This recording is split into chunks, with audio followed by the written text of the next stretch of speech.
Un des événements les plus surprenants et, certains pourraient dire, effrayants de la nature a commencé aux États-Unis. Des milliards de cigales émergent après 17 ans sous terre.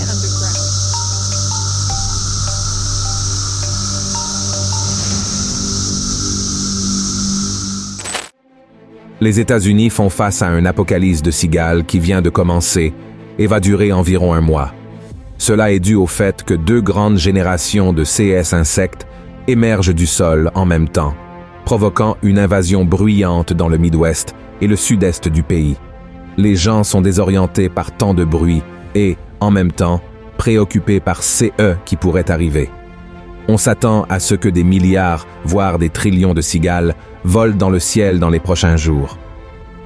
La dernière fois que ce phénomène s'est produit remonte à 220 ans et, cette fois-ci, il sera observé par plus de 100 millions de personnes vivant dans des régions très peuplées telles que New York, le New Jersey, la Géorgie et d'autres endroits. Mais après tout, est-ce simplement un phénomène naturel, comme le disent les grands médias? Selon plusieurs leaders religieux, non. Ils croient que cette invasion de cigales a une signification spirituelle et est totalement liée aux prophéties de la fin des temps. C'est exactement de cela dont je veux vous parler dans la vidéo d'aujourd'hui. Mais avant de commencer, je vous demande de vous abonner à ma chaîne, d'activer la cloche de notification pour ne pas manquer les prochaines vidéos que je publierai. D'accord? Maintenant, allons-y. Les 2 grandes cohortes de cigales qui ont commencé à émerger du sol survoleront les États-Unis pendant 4 à 6 semaines. Elles ont passé environ 17 ans sous terre, se nourrissant des nutriments des racines des arbres et des plantes, et ne verront la lumière du jour que maintenant. Pendant cette période du printemps dans l'hémisphère nord, elles se reproduiront, pondront leurs œufs, puis mourront. Ces œufs donneront naissance à de nouvelles larves qui retourneront sous terre, lançant ainsi tout un nouveau processus. Il y a actuellement un débat très animé aux États-Unis, tant dans les secteurs de l'environnement, de l'agroalimentaire que de la santé. Premièrement, parce que les larves des cigales se nourrissent des racines des arbres et des plantes, ce qui peut causer de grands dommages. Et une autre question importante est que, avant la fin de cette émergence, les cigales doivent se reproduire et le chant fait partie du rituel d'accouplement. Cela suscite une autre préoccupation chez les autorités, car des billions de cigales ont commencé à produire des bruits dépassant 100 décibels, à peine en dessous de ceux que l'oreille humaine peut supporter sans douleur. Et tout, ce bruit peut causer des problèmes de santé à beaucoup de gens. En fait, les gens appellent déjà la police, désespérés, disant qu'ils entendent comme une sirène, un gémissement ou un rugissement. C'est pourquoi je vais maintenant vous présenter les 3 principales croyances de CS leaders religieux qui disent que cette invasion de cigales est prophétique. Et à la fin, je donnerai mon opinion sincère. Donc ne tirez pas vos conclusions trop vite, d'accord? La première croyance, les cigales apporteront la mort au monde.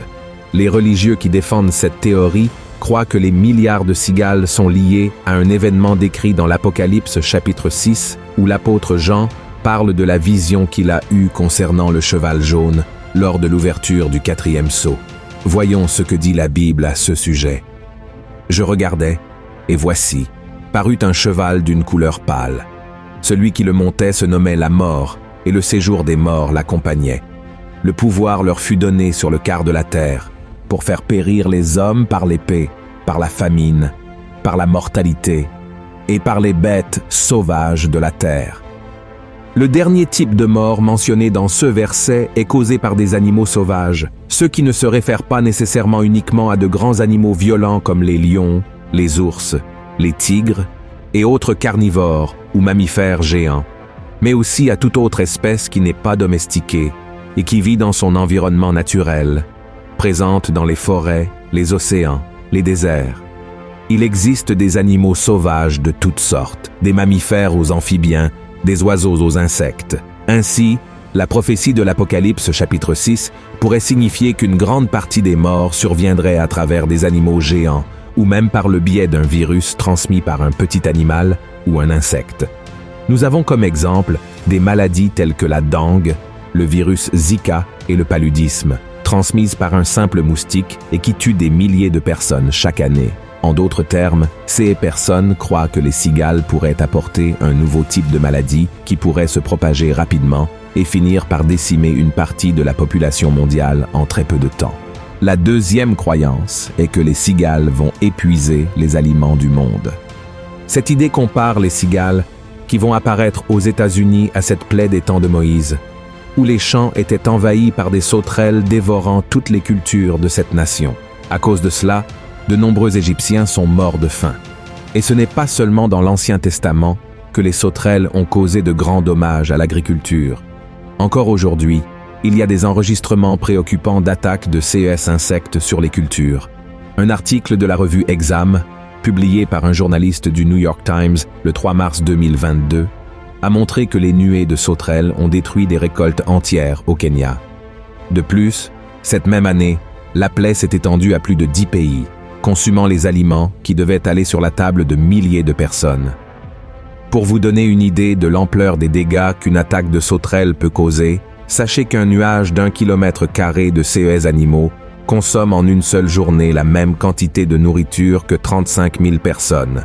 Et ce groupe de religieux croit que ces milliards de cigales pourraient vous faire quelque chose de similaire, non pas parce qu'elles sont aussi puissantes que les sauterelles, mais parce que leurs larves se nourrissent des racines des petits arbres, des vignes et des jeunes plants de nombreuses plantes, ce qui pourrait, en peu de temps, causer une crise d'approvisionnement alimentaire dans une partie des États-Unis, apportant la mort par la famine, comme écrit dans la prophétie de l'Apocalypse 6, que nous avons lue il y a peu. La troisième croyance, les cigales sont les sauterelles de la grande tribulation. La troisième théorie affirme que les cigales qui viennent d'arriver ne sont rien d'autre que les insectes géants qui viendront avec le son d'une des trompettes de l'Apocalypse et qui causeront beaucoup de douleur dans le monde. Cette prophétie est contenue dans le chapitre 9 du dernier livre de la Bible, où l'apôtre Jean fait une série de révélations concernant les jugements que Dieu répandra avant le jugement final. Ce passage décrit ce qui se passera lorsque le 5e ange sonnera de sa trompette, faisant descendre sur la terre une fumée d'où sortiront des sauterelles ayant le pouvoir de piquer comme des scorpions. La Bible dit que ces créatures seront si terribles et que leurs piqûres feront tellement mal que les gens souhaiteront la mort, mais la mort fuira loin d'eux. Cependant, ils n'attaqueront pas n'importe qui, mais seulement ceux qui n'ont pas le sceau de Dieu sur leur front. La Bible dit que ces sauterelles seront comme des chevaux préparés pour la bataille. Elles auront une couronne d'or sur leur tête. Leurs visages seront semblables à ceux des humains. Leurs cheveux seront comme ceux d'une femme, leurs dents comme celles d'un lion. Elles porteront des cuirasses de fer et tourmenteront les gens pendant 5 mois. Frères, maintenant que vous connaissez ces 3 croyances concernant l'invasion des cigales, je vais donner mon opinion sur chacune d'elles, selon la Bible, en expliquant pourquoi je ne crois pas à ces théories. Tout d'abord, je ne crois pas que les cigales apporteront la mort au monde, car, scientifiquement, les cigales sont des insectes qui apparaissent selon des cycles, en particulier tous les 17 ans, et sont connus pour leur chant caractéristique, non pour transmettre des maladies. Cette survenue massive de cigales est un phénomène naturel bien étudié et n'est pas associé à l'apparition de nouvelles maladies. Contrairement aux moustiques, elles ne se nourrissent pas de sang et ne sont donc pas des vecteurs de virus ou de bactéries causant des maladies humaines. De plus, bibliquement, nous devons être prudents en interprétant tout événement naturel comme l'accomplissement spécifique d'une prophétie de l'Apocalypse. Le texte de l'Apocalypse chapitre 6 verset 8 fait référence aux animaux sauvages comme l'un des moyens d'apporter la mort, mais cela ne signifie pas automatiquement que toute apparition d'animaux sauvages ou d'insectes soit liée à cette prophétie. La Bible utilise souvent des symboliques et des métaphores qui doivent être interprétées avec la sagesse que le Saint-Esprit nous donne et non par les conjectures de notre esprit comme s'il s'agissait d'une révélation divine. Et maintenant, concernant la deuxième croyance qui affirme que les cigales épuiseront les aliments du monde, d'un point de vue scientifique, bien que les larves de cigales se nourrissent de la sève des racines des arbres, elles ne causent généralement pas de dommages importants aux plantes adultes ou aux récoltes agricoles, comme le font les criquets.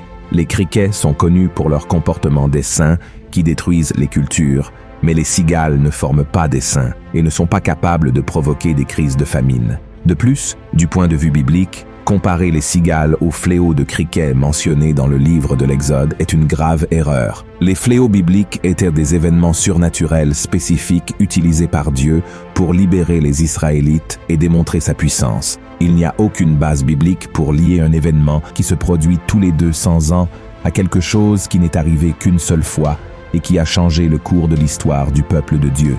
Maintenant, concernant la troisième croyance, qui concerne la prophétie de l'Apocalypse 9, les cigales sont très différentes des criquets qui viendront avec le son de la trompette de l'Apocalypse. Bien qu'elles soient bruyantes, les insectes qui envahissent les cieux des États-Unis sont inoffensifs pour l'homme. De plus, il y a une autre question importante. Ces criquets ne viendront que lorsque la 5e trompette sera sonnée, ce qui signifie que la grande tribulation aurait déjà dû commencer il y a au moins 3 ans et demi depuis l'annonce de l'Antichrist comme le grand leader mondial. Enfin, frères et sœurs, il est important de rester toujours vigilant car beaucoup profitent des événements pour créer des théories du complot qui ne servent qu'à semer la peur et l'angoisse dans le cœur des gens. Bien sûr, nous savons que Jésus reviendra. Mais personne ne connaît ni le jour ni l'heure. C'est pourquoi la seule chose à laquelle nous devons nous préoccuper est notre salut, car c'est lui seul qui nous garantira la victoire en Christ lorsque la fin des temps arrivera. Nous savons aussi que l'Antichrist gouvernera sur la terre, mais cela ne durera qu'un court laps de temps avant que Jésus ne revienne, ne vainque le mal et n'établisse son règne ici, qui durera pour toute l'éternité. C'est pourquoi la Bible dit qu'il y aura un nouveau ciel et une nouvelle terre, un nouveau monde, après le chaos total. Une terre où les nouveaux habitants vivront une vie éternelle de paix et de joie, une terre où Dieu sera présent parmi eux et où tous vivront ensemble au même endroit. Un lieu où il n'y aura ni tristesse, ni douleur, ni souffrance. Il n'y aura plus de deuil, car la mort n'existera plus. Et à la fin du livre de l'Apocalypse, le Seigneur nous laisse le message suivant. « Voici, je viens bientôt, et ma rétribution est avec moi, pour rendre à chacun selon ce qu'est son œuvre. Je suis l'alpha et l'oméga, le premier et le dernier, le commencement et la fin. Heureux ceux qui lavent leurs robes, afin d'avoir droit à l'arbre de vie et d'entrer par les portes dans la ville. » Si vous avez aimé ce message, appuyez sur j'aime et partagez-le avec vos amis et votre famille. Que Dieu vous bénisse et je vous attends dans la prochaine vidéo. Gros câlin.